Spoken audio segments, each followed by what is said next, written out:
साफ साफ बता रही है कि 2012 में ओबीसी की जो हिस्सेदारी थी वो 18% थी भारत के धन में, जो 2022 में घट के 9% हो गई। अमेरिका अमेरिका नहीं होता अगर वहां मार्टिन लूथर किंग जूनियर नहीं, वहां मैल्कम एक्स नहीं होता, वहां बड़ा वैज्ञानिक जॉर्ज वाशिंगटन कारवार नहीं होता।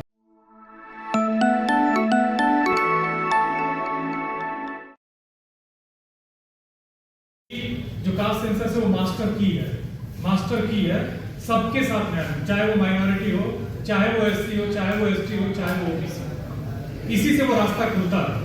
और ये जो कास्ट सेंसस है बहुत महत्वपूर्ण है। वर्ल्ड इनइक्वालिटी लैब की रिपोर्ट, थॉमस पिकेटी, किसी अरे गरे समझ रहे हैं आप, उस सेपरेट आइडियोलॉजी के आदमी की रिपोर्ट नहीं है।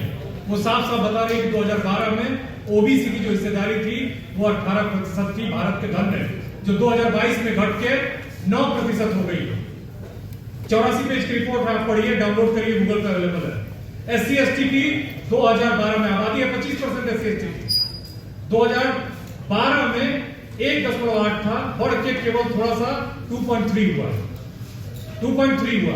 तो इसलिए ये हमको याद रखने की जरूरत है कि इतना बड़ा अन्याय पूरा माइनॉरिटी एससी एसटी जो इस देश का 90% है, उसका भारत के धन में केवल 13% है। अब आप ये समझ लीजिए कि 100 लोगों में से 87 लोग 13 रोटियों पे जी रहे हैं और 13 लोग 87 रोटियों पे जी रहे हैं। ये टॉमस पिकेटी कहते हैं, जिनको नोबेल मिला है, संघ का कोई अवार्ड नहीं मिला, उनको नोबेल मिला है। लुकास चांसल की रिपोर्ट है और ये बहुत ही सम्मानित संस्था पेरिस में है, नागपुर में नहीं है।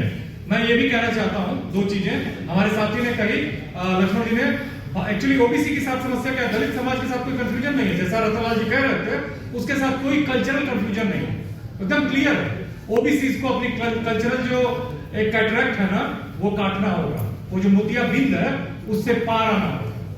और तीसरी बात, पूरी दुनिया में हमारे साथ अमेरिकन साथी बैठे हुए हैं, जो अश्वेत जिन्हें हम आज काले लोग कहते हैं ना, उनको खरीदा और बेचा जाता था।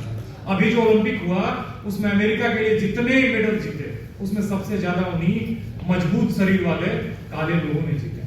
अमेरिका नहीं होता अगर वहां मार्टिन लूथर किंग जूनियर नहीं, वहां मैल्कम एक्स नहीं होता, वहां बड़ा वैज्ञानिक जॉर्ज वाशिंगटन कारवार नहीं होता। ब्राजील, मलेशिया, जिस देश का नाम लीजिए, फ्रांस, हर जगह अफर्मेटिव एक्शन है। ये कोई चैरिटी नहीं है, ये आपकी हिस्सेदारी है।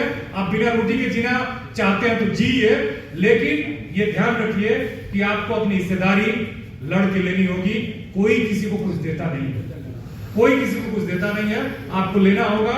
और याद रखिए कि यूनिटी बहुत जरूरी है, इसीलिए बाबा साहब कहते थे एडुकेट, ऑर्गेनाइज और एजुकेट।